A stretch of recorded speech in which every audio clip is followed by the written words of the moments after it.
Very cold, snowy day today, and I'm sure there are lots of you out there listening, stuck at home, off school, off work. So do call in and join in with the discussion. Now, today's topic is fostering. Foster care means temporary custody or guardianship for children whose parents are unable to look after them for whatever reason. Many foster families open up their hearts and their homes to children in need, and they share their family life with them.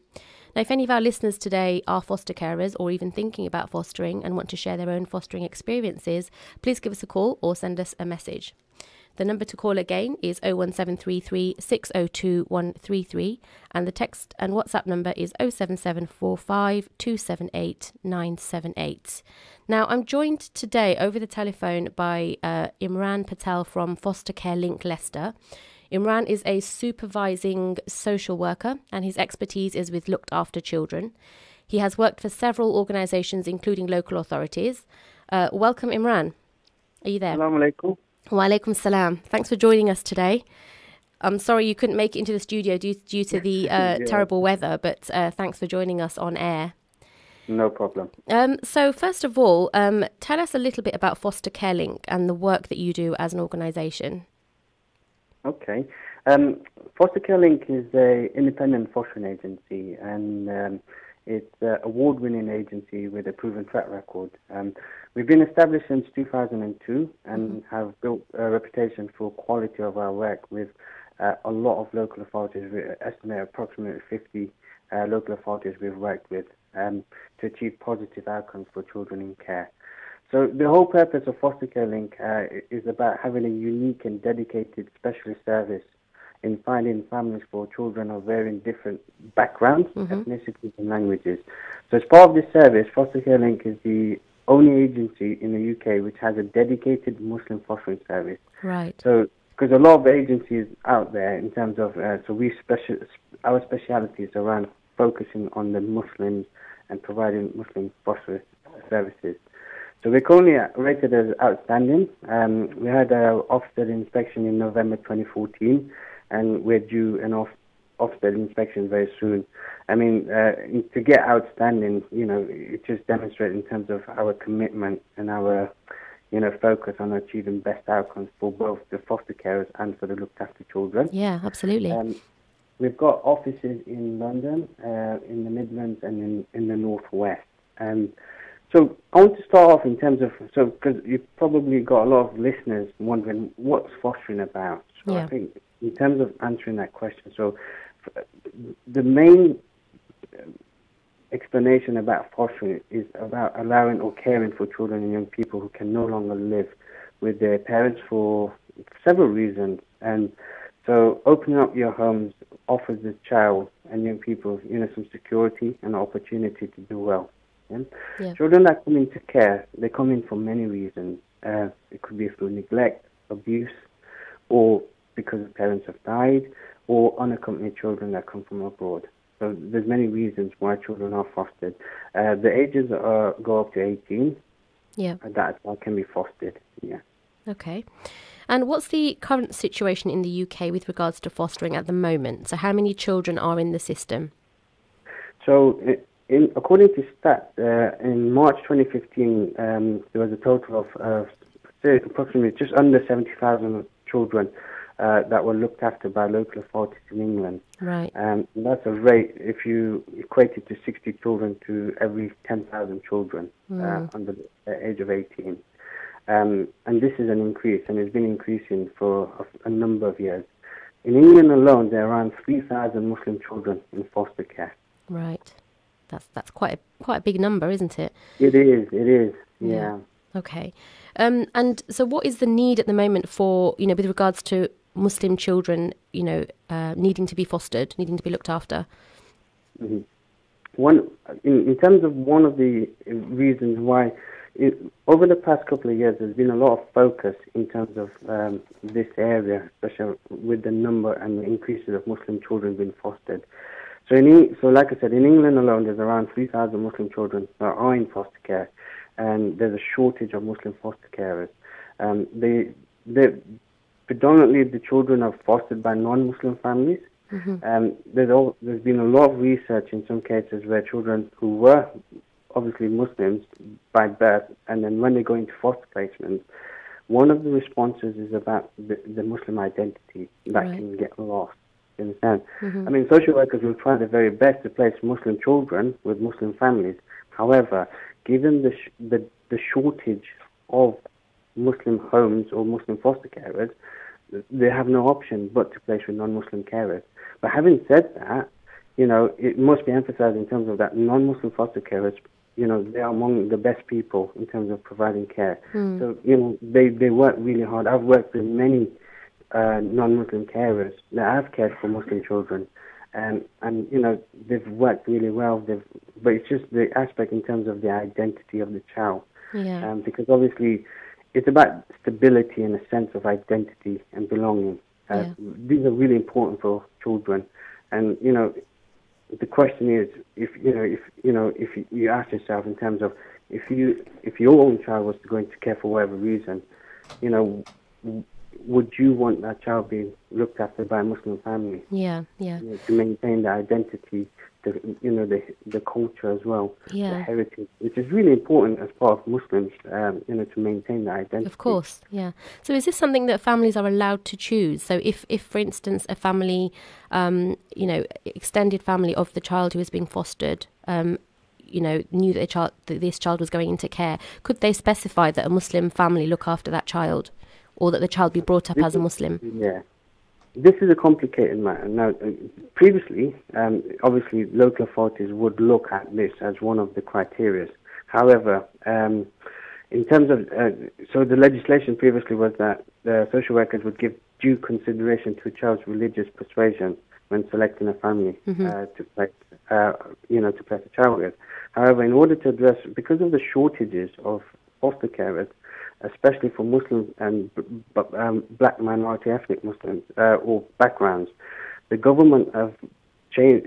They've made changes in legislation, so this is no longer a requirement to consider the child's religion. However, when children are matched up, social workers do take into account this, but there has been changes in legislation because of the shortages. Right. Okay.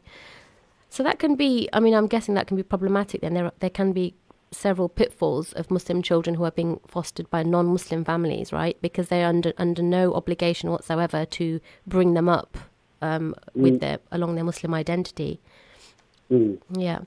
Okay. Next question was about the refugee influx. I mean, what impact has that had on the fostering situation in the UK? I would say it's had a massive impact. It's kind of slowed down a bit, but going back a year ago to a couple of months before that, we had a massive influx. And then a lot of children, ages from 12, 13, 14, 15, 16, obviously came into the UK unaccompanied. When we say unaccompanied, they come alone without a parent or a guardian or anyone who can care for them. Right. So that had a strain in terms of the amount of placements needed. So I don't know if you can recall in the news about Kent, and those local authorities. That's where the transfer scheme came into place because there was such a massive influx that they couldn't manage and cope. Yeah. And even with placing their own children within their own local authorities. So that's why the local authority, the government agreed on this transfer scheme, is because they were sharing the responsibility with other local authorities. Yeah. So, that's kind of slowed down at the minute, but, it can pick up. I mean, we still do get a lot of referrals for unaccompanied children from countries such as Syria, Eritrea, Afghanistan, Iraq, Iran. So, there is a need out there. And clearly you've got children coming in all the time, haven't you? Even currently, presumably you've got people, children coming in from places like Syria at the moment. So, yeah. Mm-hmm. And one of the things that local authorities are looking for is potential foster carers or foster carers that can meet their needs, i.e. language, because these are barriers. Because it's very rare we come across Afghani carers, for example, or Kurdish carers, or carers from Iraq or Iran. But these are one of the things that hopefully we can try and appeal to people or listeners out there. It's not just those; we also get unaccompanied from Pakistan as well, and other countries as well. So it's about supporting and maintaining the child's identity and culture. Yeah. I just want to say as well here to the listeners, if you have got any questions for Brother Imran, do give us a call. The number again for the studio telephone is 01733 602 133, and the text and WhatsApp numbers are 07745 278 978. You can also drop us a message on Facebook Live. Now, Brother Imran, what is the Islamic stance on fostering? What are the benefits and the rewards from an Islamic viewpoint? I mean, from an Islamic viewpoint, fostering is rewarding. It's highly respected. I think there's a confusion out there because not only is it permissible for Muslims to foster a child, but it's also sunnah that can gain many rewards from Allah subhanahu wa ta'ala. Prophet Muhammad sallallahu alaihi wasallam was orphaned and fostered by many different family members, and he also cared for other orphans during his lifetime. There's a famous hadith narrated by Sahal ibn Sa'd that the Prophet reports that I am the person who looks after an orphan and provides for him will be in paradise like this, and by putting his index and middle fingers together, and that's the Sahih Bukhari narration. So in terms of that emphasis, we feel that there's a lot of misunderstanding within the Muslim community in terms of the fostering role. There's obviously tremendous reward for fostering a child. Yeah. Muslim foster carers are encouraged to treat the foster children as if they were their own children and provide a loving, caring environment. And one of the main reasons why Muslims are not taking an interest is obviously because of the lack of understanding in terms of from an Islamic Sharia point of view. Yeah. I mean, we've got a fatwa because one of the issues that we get, or one of the reasons why that can put Muslim families from fostering is taking on older children. So you get the mahram and non-mahram, issues that can come into play. Yeah. I mean, if you want, I can read out a fatwa that we've got from a Darulum. I think that would be helpful. Yeah. I think it would be helpful for your listeners. So, obviously, I'm gonna read it from the letters, word as word. It says Islam has always signified the importance of fostering and assuming responsibility of those in need. There's many hadiths highlighting the prominence of taking care of such disadvantaged individuals. It has been mentioned in the hadith that the individual who takes responsibility of an orphan will be in close proximity with the Prophet ﷺ in Jannah. Fostering and taking care of orphans, needy and poor is a vital sunnah of our beloved Prophet ﷺ, which has been abandoned by the Ummah. So in reference to this matter, in terms of the ages of caring for children, it says this permissibility is due to the necessity cited within. So basically, in light of the Islamic legal maximum in terms of the mahram, such situations would be allowed. Further, and what it goes on to say it's about maintaining the child's Islamic values. Right. When there's issues in terms of a child or a young person's being lost, because that can happen. Yeah. I'm not saying it will happen, but it can happen, and there's many research. So given this, there are support from Darulums in terms of this need about supporting. But having said that, with a lot of listeners that you've got, I just want to emphasize the importance. When a foster carer takes a role on in terms of fostering, there's a lot of legislation and guidance around safe caring. Now, a safe caring is one of the fundamentals in fostering.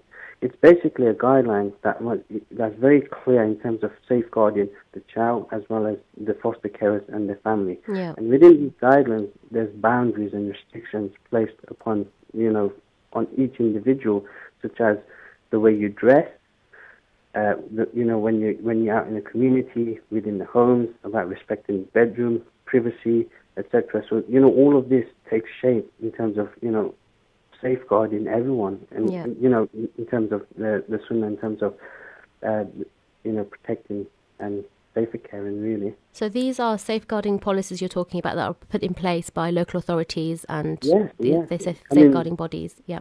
There is, absolutely, and obviously there's a lot of legal frameworks that we work in accordance with. Yeah. It's like the Children's Act 1989. There's the Children's Act 2004. There's the Fostering Services Regulation 2011, and the National Minimum Standards, which your viewers or your listeners can research upon. Okay. There's a lot of guidance in terms of protecting and safe caring one another. Yeah. Now, we've talked about the Islamic stance on fostering. What are the benefits of fostering from a social and a humanitarian perspective? I think there's many reasons. I mean, one of it is people want to make a difference, to a vulnerable child. And, in terms of this can bring up many rewards. It's about, providing a child with love, care, and attention. From my experiences when working with foster carers, in terms of, I think one of the biggest highlights is about how it's rewarding. Seeing the difference when actually, because when foster carers generally first apply, there's obviously natural anxieties in terms of what to expect. But when they have the first child or care for the first child, they will notice changes. And it's part of a team, so it's about making a huge difference. And I think getting that satisfaction, knowing that you've helped a child that's come from a very traumatic, neglected background, and you provide them with, security, with love, with care. I think this it's described as no feeling like, and there's no feeling like that. There is a financial reward element as well. Obviously, one of the things is that it shouldn't be the reason why foster carers want to foster in the first place, but we financially support foster carers, so there's an allowance, and that helps to cover all the costs and also to care for the child and their costs. Yeah. In terms of, so these are examples of some benefits. Yeah. And I think it's about opening up your home to a child that, that wouldn't have that sort of environment. Yeah, I guess it's about knowing that you've helped somebody who's in a very unfortunate situation, and the fact that you can do your best for this person and make a huge difference to their life. Okay, so what is the procedure that one would need to follow in order to become a foster carer or a foster family? How long does the application process take? Okay, so firstly, for Foster Care Link, we have a basic requirement you have to meet for any applicant. So you have to be over the age of 21. You have to have a spare bedroom. Because obviously the child is not allowed to share a bedroom, so there has to be a spare bedroom. Right. One of our requirements is you have to be willing to take on teenage children or siblings. Yeah. You should be flexible, proactive, and having a professional approach in meeting children's needs. You have to be fluent in English, speaking, reading, and writing. And the reason for this is because of you're classed as a professional. You're going to work in a professional environment. There's going to be an expectation in terms of report writing, recordings, meetings. So there needs to be a very, a basic level in terms of fluent English speaking, reading, or writing. Yeah. And writing, sorry. And at least one carer available during the day. And one of the criteria, which I already mentioned, in terms of you can't be financially dependent on the fostering allowance. Right. That's a criteria.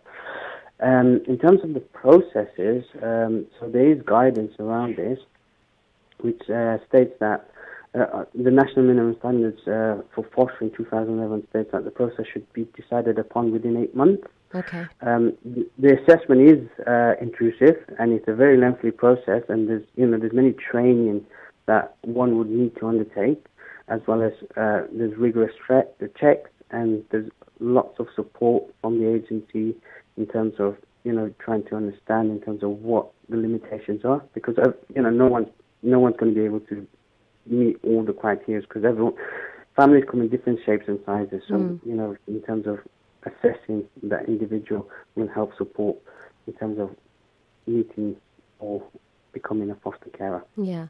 So and they are checked as well. So yeah, the whole process can take up to 8 months. Up to 8 months, you said. Yeah. Right. Yeah. Okay. So that's a fairly long time. But I guess when when they're putting a child into your care, I guess that's not really very long when you consider all the checks that have to be undertaken Yeah. and the vetting process that goes on.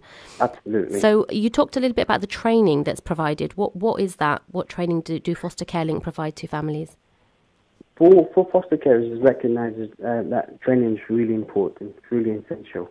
So we offer a varied list of courses. One of the core courses that foster carers who are interested in fostering, they need to undertake something called Skills to Foster. Now, basically, this is like an introduction to fostering. So it gives them in-depth knowledge in terms of what the fostering task is, the types of children that we work with, or children that come into care, in terms of behaviours, in terms of management of those behaviours, in terms of what the expectations are. So this is run over 2 to 3 days. Right.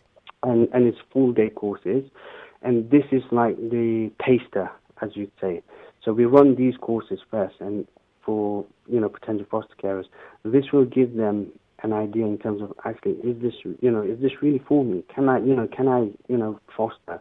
So once they pass this stage and they meet all the requirements, then we cover training courses such as child protection and safeguarding, safe caring and allegations, because one of the fears is about allegations as well. So we offer training in terms of providing safe care and protecting yourself from allegations or potential allegations. Right.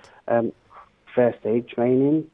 There's specialist courses we offer in terms of record keeping, looking after unaccompanied children, behavior management techniques such as de-escalation, diffusion.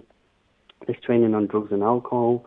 So these are examples, and also training about the law in terms of fostering. Yeah.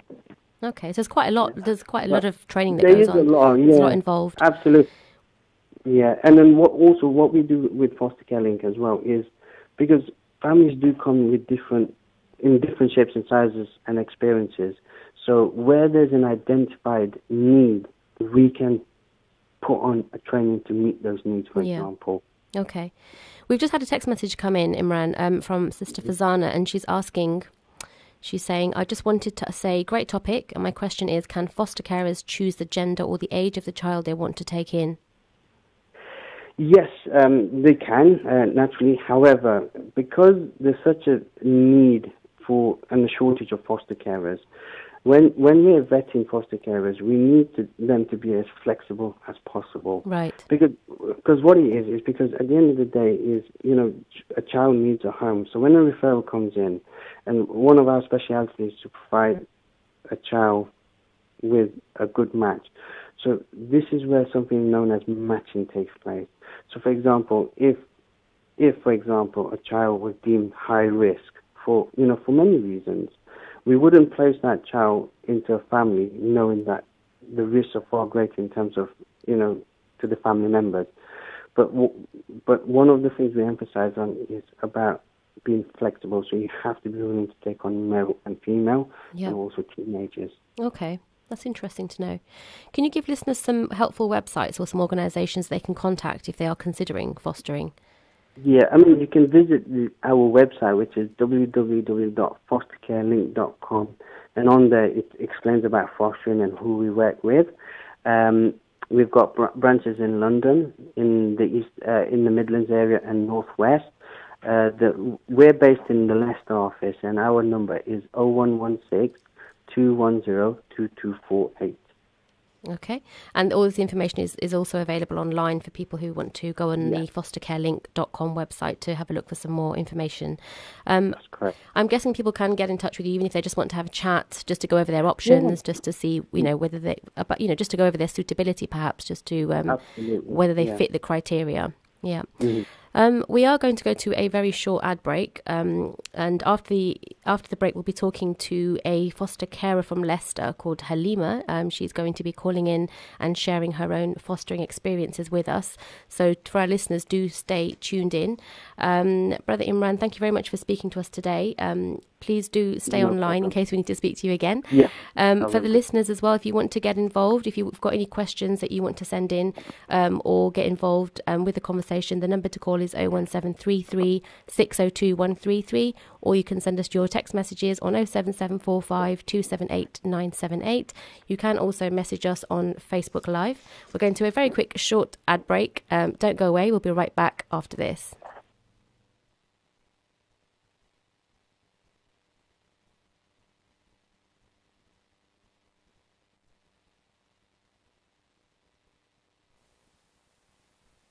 Stay tuned to Salaam Radio after this short ad break. Every minute, 3 children die from drinking dirty, contaminated water. With your help, we can deliver thirst relief by building a water well in Asia or Africa and transform the lives of communities with a reliable source of clean water. Call 03000 11 11 11 or visit www.pennyappeal.org. Penny Appeal. Small change, big difference. Feel like some great tasting chicken tonight? Great meal deals, wraps, burgers and sides. We've got it all at Chicken Palace. Call and collect at 302 Lincoln Road on 01733 702 447 or 8 Park Road on 01733 343750. Chicken Palace, open 11 a.m. till late. Is your child spending too long on their tablet or games console? Are they getting enough exercise? How about introducing them to wrestling? Fatua Freestyle Wrestling Club is the only wrestling club in the Peterborough area registered to the British Wrestling Association. Wrestling is a prophetic sunnah sport that the Prophet Muhammad, peace be upon him, and his companions regularly participated in. Wrestling at a young age helps with flexibility, fitness, self-confidence and teamwork. Our sessions are taught by a top British wrestling coach with over 20 years experience. Every Monday and Wednesday at the Gladstone Park Community Centre on Borge Boulevard, 5:30 to 6:40 p.m. for ages 4 to 7 and 6:45 to 8 p.m. for ages 8 to 13. Monthly fees are only £10 for 8 classes ages 4 to 7 and only £15 for 8 classes ages 8 to 13. Your first session is free, so come and give us a try. To enrol, contact 07971 448847. Fatua Freestyle Wrestling Club, every Monday and Wednesday at the Gladstone Park Community Centre.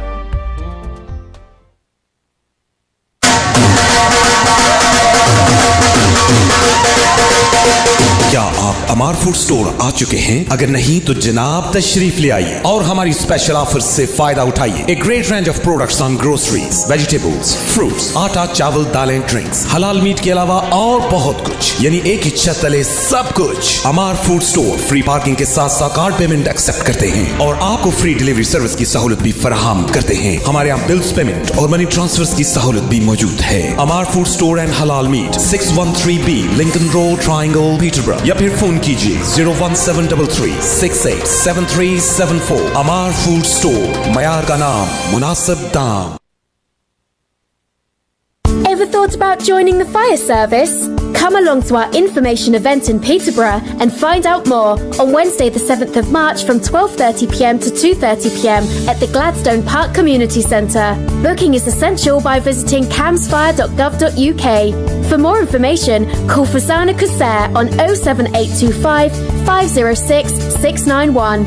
We value diversity and actively encourage applications from all sections of the community. You could soon be starting your firefighting career, serving communities across Cambridgeshire. Wednesday, 7th of March from 12:30 p.m. to 2:30 p.m. at the Gladstone Park Community Centre. Remember to book at camsfire.gov.uk. There's more to being a firefighter than you might think. Thank you, Allah. Thank you, Allah, for the honey from bees. Thank you, Allah, for the wood from trees. Thank you, Allah, for the sky so blue. Thank you, Allah, for the flowers too. Thank you, Allah, for all your blessings. Thank you, Allah, for everything. Thank you, Allah, for the cloud so high. Thank you, Allah, for the birds that fly. Thank you, Allah, for the shells on the beach.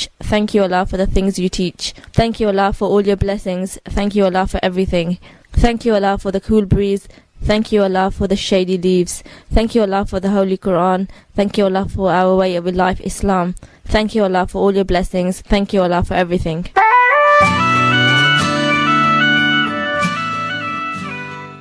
Assalamu alaikum and welcome back to Parenting Matters with myself, Sephora Horton. You are listening to Salaam Radio on 106.2 FM in Peterborough and to Inspire FM in Luton on 105.1 FM. The topic today is fostering. We've already spoken to Brother Imran, who is a supervising foster social worker for Foster Care Link in Leicester. He's shared quite a lot of information with us about fostering, what it is and what it entails, the criteria that families need to meet in order to become foster carers. If listeners do have any other questions, please do feel free to give us a call or text on 07745 278 978, or you can also message us on Facebook Live. We are now going to speak to Sister Halima. Halima is a foster carer from Leicester. She has been fostering through Foster Care Link for approximately a year. Welcome, Sister Halima. Are you there? Assalamu alaikum. Wa alaikum assalam. Thanks for joining us today. How are you? Alhamdulillah, I'm well. How are you? Good, yeah, good, thank you. Yep. It's very cold outside, but it's nice and warm and snug in the studio, so yeah. Alhamdulillah. So, Halima, you've been fostering for approximately a year, and you've done this through Foster Care Link. That's right, yeah. It's been about a year. It'll be a year exactly in May. In May. Inshallah. Okay. Yeah. And what made you decide to become a foster carer? We had our first child, and he's 6 right now. Then we decided we wanted to have a second child, but then we heard about a Muslim child who was going into a non-Muslim family. So we decided to adopt that child through the local authority. Right. Once we went through the adoption, we decided we wanted to do it again, knowing that we're going to give this child a better life. He's going to be in a Muslim family. He can keep his identity, even his name.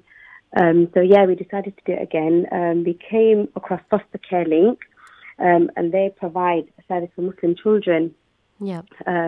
So we went through them and then decided that this is what we want to do.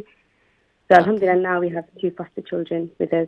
So you've got 1 child who you've adopted, and then 2 children who you're fostering, and then 1 of your own. So that's 4 altogether. That's 4 boys, yeah. MashaAllah, wow. And how did the fostering impact on you as a family? What impact has it had, if any, on your other children? To be honest, it's been very positive. My 2 younger boys, they've been very accepting, sort of very welcoming. They've been more generous, and they've sort of understood that these children are coming to our home. They need families. They need people to look after them, to have a better life. And my boys are happy. Yes, sort of mom, dad, we're going to share you with these boys, sort of thing. And, we're going to share our toys and our, home. So, mashallah, they've been very, very positive. And I think what helped is when we were going through the assessment process, we were talking to my 2 younger ones about, children that are going to come stay with us. They'll need a lot of help, a lot of support. They don't have homes to go to. They don't have parents. And my boys are really understanding, alhamdulillah. Yeah, so, alhamdulillah, that's really good to impact. hear. Yeah. So it's been positive all round then for you as a family. Alhamdulillah, yeah. How old are your fostered children? One's 13 and one's 15. 13 and 15, wow, so teenagers. And I'm guessing that comes with a whole host of its own challenges, right? Just bringing up teenagers on its own anyway, even when you're not fostering, it comes with hurdles and obstacles. Yeah, they do. They do have their own challenges. Obviously, they've been through bad experiences.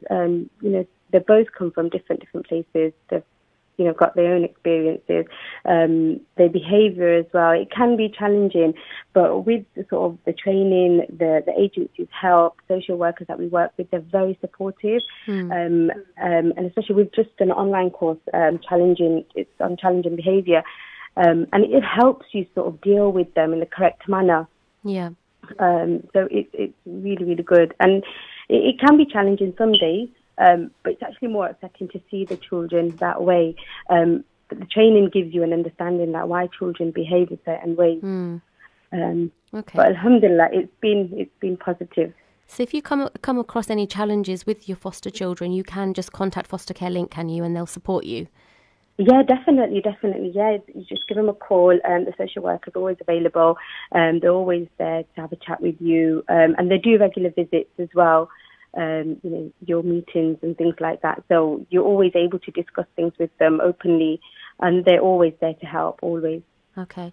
And how did you find the application process? Because as Imran was mentioning earlier on, it's quite a long process, isn't it? 8 months is quite a lengthy process. It is. The social worker does come and visit you quite a few times. There's a lot of forms that need to be filled out, a lot of checks that need to be done. But it goes pretty quick and it's quite straightforward. So alhamdulillah, that went very well for us. Okay. And the training that you've had, because presumably you've had to have training before you became a foster carer. What sort of training was that? How long was it? What sort of courses did you have to go on? There's the skills for foster carers, and then the sort of basic, the child protection, the safeguarding. There's different courses that we sort of had to attend. There were sort of weekend courses over a few hours, and it was really informative. It's really, really good. Okay. And what have you found to be the advantages and the disadvantages of becoming a foster carer? Alhamdulillah, in our experience, we've sort of not come across any of disadvantages. I mean, all the advantages, on the family, it's just the kids have become more generous, towards the foster children. They've become more appreciative. Me and my partner, we've polished up on our sort of existing qualities, listening skills. You're doing more sabr, having empathy towards these children. So alhamdulillah, I can't really say we've got any disadvantages. Okay, that's good to hear. Alhamdulillah. So your foster children, I mean, do they get on with? You have extended family as well. You have, you must have other people that they come into contact with all the time. How does that all work? How have they coped with it? They're quite good. They love meeting new people, families, they get along with them. And, if we say dada or daddy, they'll say the same. That my foster children call me auntie and they call my husband uncle. So they sort of, as time goes by, they sort of blend in. They just become a part of the family. Okay. Alhamdulillah. Yeah. And have they faced any challenges adjusting to their new environment, or have they just coped really well? With both of them, yes. In the beginning, both of them, they do, there's a settling in period. There can be upset nights and things like that. But as time goes by, like I said, they settle in. They do settle in. For some children, it can take longer. For some children, they can adapt really, really quickly. It just depends on that individual child. Okay. And in terms of school, do they both go to school at the moment? They do. Yeah, and they're at new schools, so presumably they've had to be taken out of their old schools and joined new schools, or how's it all worked? Yeah, with one of them, he's had to change schools. With my older one, he's going to the same school that he was going to before he was placed with us. So my younger foster child, I mean, he adapted really well. He was sort of looking forward to it. He really liked the area we live in, and he got familiar with the boys around in this area who attend the school he goes to, so he got familiar. So he had the summer holidays to sort of, get along with the boys in the area before he started school. So it was good. So slow, nice, easy transition period for him. Alhamdulillah, it was. That's good. Is there any advice that you'd give to listeners who might be interested in becoming foster carers themselves?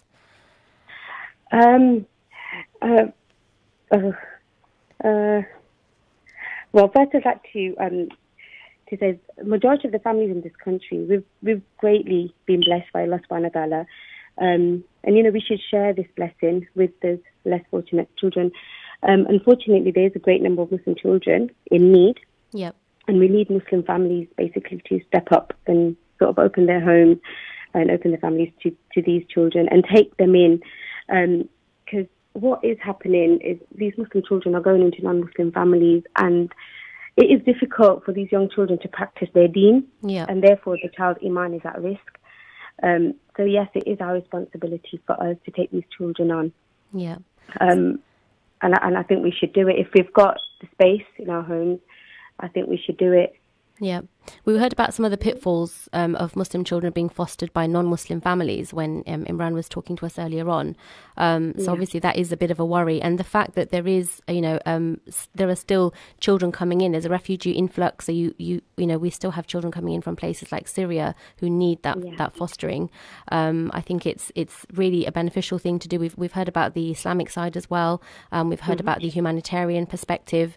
I mean, as you said, if people have got space and they've got the means to do it, all you have to do is be aged over 21 and have a spare room and speak English well, then I guess there's no reason why people can't consider fostering themselves. I think it's really great what you've done. I think many people I think that people, imagine lots and lots of challenges that perhaps probably aren't as big as they imagine them to be. And I think really, if anyone is considering it, then all they need to do is find out a little bit more about it, just to see if they fit the criteria. But I think you're a great example, the fact that you've already got your own child and you've got an adopted child, and then you've decided to also foster 2 more children on top of that. So, yeah, really well done to you. And thanks a lot for speaking to us today, Halima. Barakallah, you're welcome. We're going to go back to, we are going back to Imran again. I believe Imran is still on air. Assalamu alaikum, Imran. Are you still there? Well, Salaam, yes. Thank you for holding on. That was really insightful from Halima there, talking about her own experiences as a foster carer. And hopefully that was very valuable for our listeners to hear, for people who are willing to consider that fostering themselves in their own lives. Hopefully it's given them a bit of encouragement as well. So we were talking about the benefits as well before the break. There was one more question that I wanted to ask you. Is there currently any legislation or any legal obstacles that people need to be aware of, before they make an application to become a foster carer? Yes, in terms of, obviously, there's like such things that criminal records, there's when we vet carers, you have to meet certain requirements. Obviously, we are looking after vulnerable children, so as potential applicants for foster carers, that you need to obviously be suitable to be able to work with children and young people. There's obviously, in terms of the legislation, in terms of the Children's Act, the Fostering Regulations and National Minimum Standards, these are documents that you can access online, and basically it's quite detailed in terms of the suitability and the criteria. But generally, it doesn't necessarily mean you have to have working experience for, with children to become a foster carer. I mean, we've had foster carers apply that never had any experiences in, raising children of their own. Right. But in terms of the full support and training, this is something we will look into as part of the assessment. So how it works, for example, so if you've got listeners out there who are, debating on whether to pick up the phone and ring, my advice is just, ring up. We'll answer your questions. We'll go through a screening, call in terms of basic requirements, and we'll be able to advise you. I mean, so it's on a case-by-case basis in terms of, meeting the requirements. Okay. So, yeah. So can there be I'm just thinking about the legislation and any legal things that people need to be aware of. So you've talked about criminal records, but can there also be other obstacles that people might face once they've started the vetting process? Something that challenges that are just thrown up unexpectedly. You need to be a resident of the UK, as an example. Okay. In terms, I'm just trying to, you put me on the spot there. So age 21, you've got to be able to speak English well. You've got to have a room, a spare room, a resident of the UK. What else? Not have a criminal record, obviously. Obviously not having a criminal record. Be able to be flexible.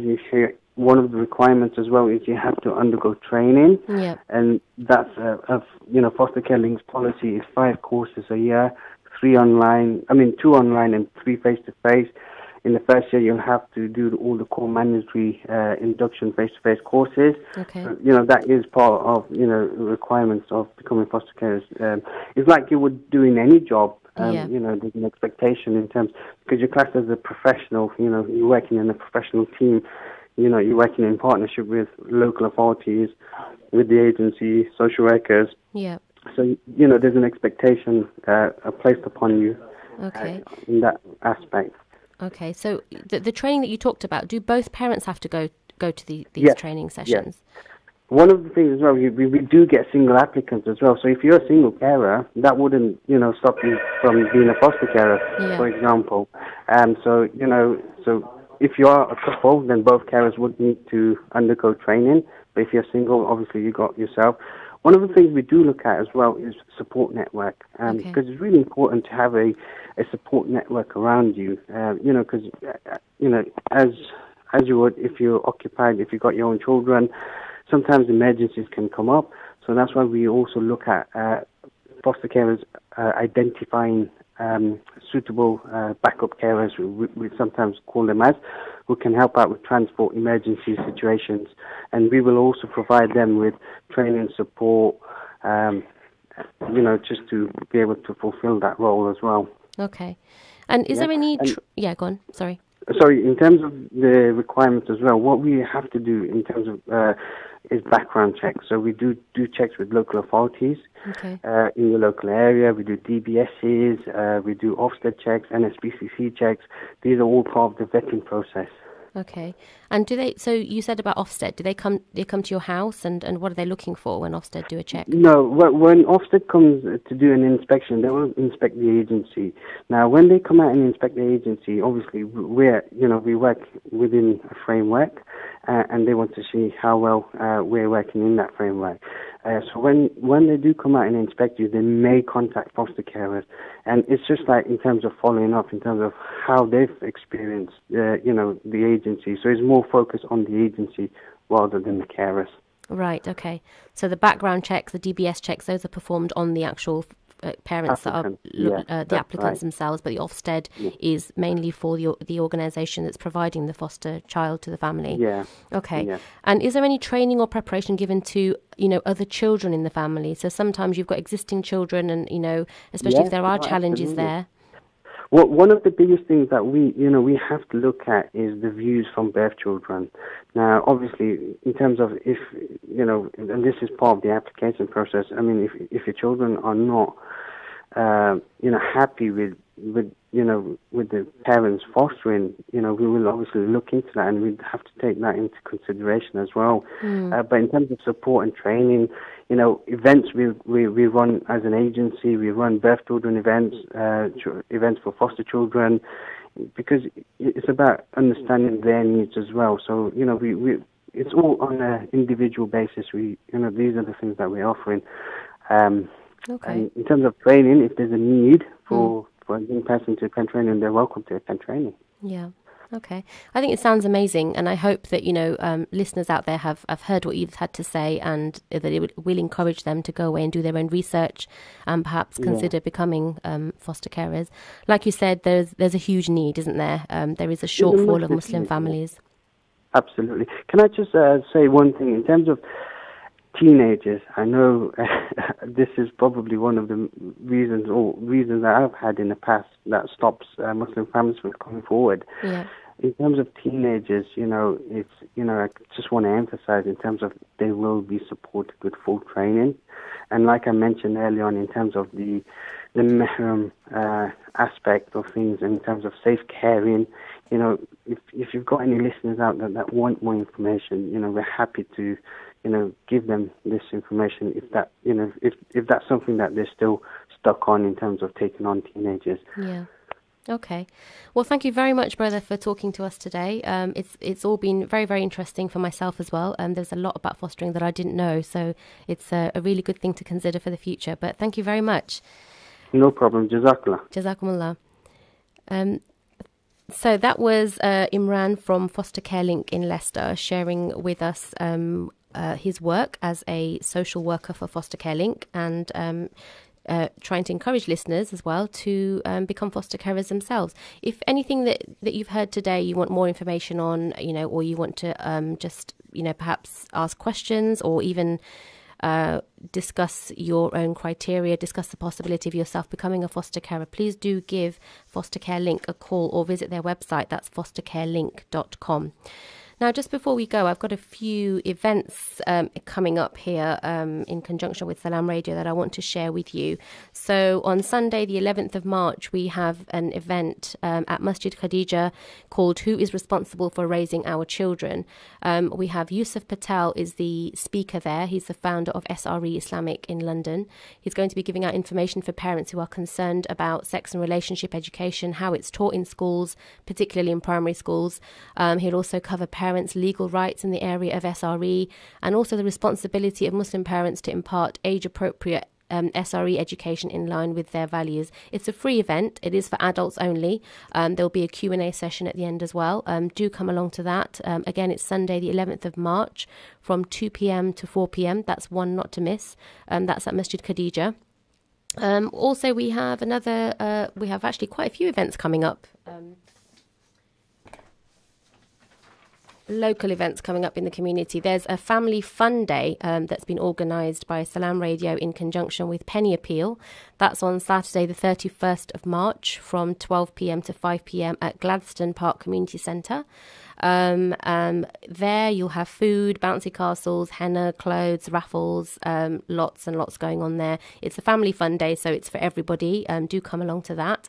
And the best thing is that you'll be helping to raise money for water wells in Pakistan together, and that's in conjunction with Penny Appeal. So again, that's Saturday the 31st of March from 12 to 5. So another one to put into your diary.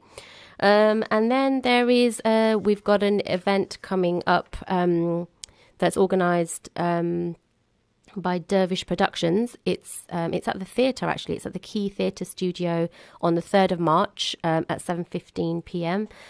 Tickets are £9. It's called A Foreign Policy, and it's an evening of poetry exploring masculinity, politics, chicken shops, grandparents, belonging, heartbreak, learning and loving. It's about 3 young British Pakistani men who are presenting their first batch of freshly prepared reflections on issues and current affairs most local to them and quintessentially foreign to many. They've got stories in there that span from Punjab to Chicken Palace, Green Street to Lincoln Road and everywhere in between. So I think this will be a great one for local people to attend. I believe that the artists that are performing in A Foreign Policy are also based in Peterborough, so there'll be a lot of stuff that sort of links in with life in Peterborough, having, from a perspective of having been raised here. So yeah, again, that's one not to miss. There's another event coming up at the Faizan Medina Masjid on Saturday the 3rd of March again. That's after Maghrib at 5:45, called The Beauty and Perfection of Allah's Beloved. This month's topic is the blessed names of the Prophet ﷺ. So again, this is a really beneficial event to attend. It's for men, women, children, everybody's welcome. It's a free event again, and there will be food served afterwards. So again, that's at Faizan Medina Masjid, Saturday 3rd of March, after Maghrib. That's at 5:45. So do come along to that as well. It's really great to see so many events going on actually in Peterborough, but definitely a couple of the ones at the mosque, obviously they're free as well. There should be no reason why people don't attend. So please do try to come along to those. We've also got some information here about the fire service, and that is something that we've been plugging on Salaam Radio for a while. If you have ever thought about joining the fire service and you want some more information, you can come along to Gladstone Park Community Centre on the 7th of March. That's actually a Wednesday from 12:30 to 2:30. You can book on the camsfire.gov.uk website. And you can actually start a firefighting career if you've got 5 GCSEs, including maths and English, and you live within 10 miles of Cambridgeshire. If you've got a full driving licence and a good level of fitness, including being able to swim confidently, then you could actually join the fire service. So I think that's another exciting thing to learn about, maybe to get our young people involved in. So the event that's actually coming up is just an information event. So you should come along and get some more information about that. Bring people along with you as well. For more information on the fire service event, you can call Fazana Qusair on 07825 506 691, or you can visit the Cambridgeshire Fire Department website, which is www.camsfire.gov.uk. One last event I'm going to share with you is Healing Minds. It's a ladies only mental health and wellbeing event that's going to be taking place in April. It's Sunday the 8th of April at the Orton Hall Hotel. You can go along to the you can go along on Eventbrite actually and look up Healing Minds for more information on that one. There's also the Facebook page for the Lantern Initiative. You can find more details on how to book there as well. But yeah, you've got some guest speakers coming along from London to speak at that one. You've got Wajiha Amin, who is a wellbeing expert, Layla Habibti from Inspirited Minds. You've got Julie Locke and Shabina Akhtar, who is a holistic wellbeing consultant. So lots of amazing speakers coming along to that one. That is a ladies only event, and it's on Sunday the 8th of April. So keep your diaries free for that one as well, ladies. Thank you very much for listening to me today. It's been really great to host Parenting Matters again, and thank you as well to the amazing people that we've had on today sharing all of their experiences on fostering. Assalamu alaikum.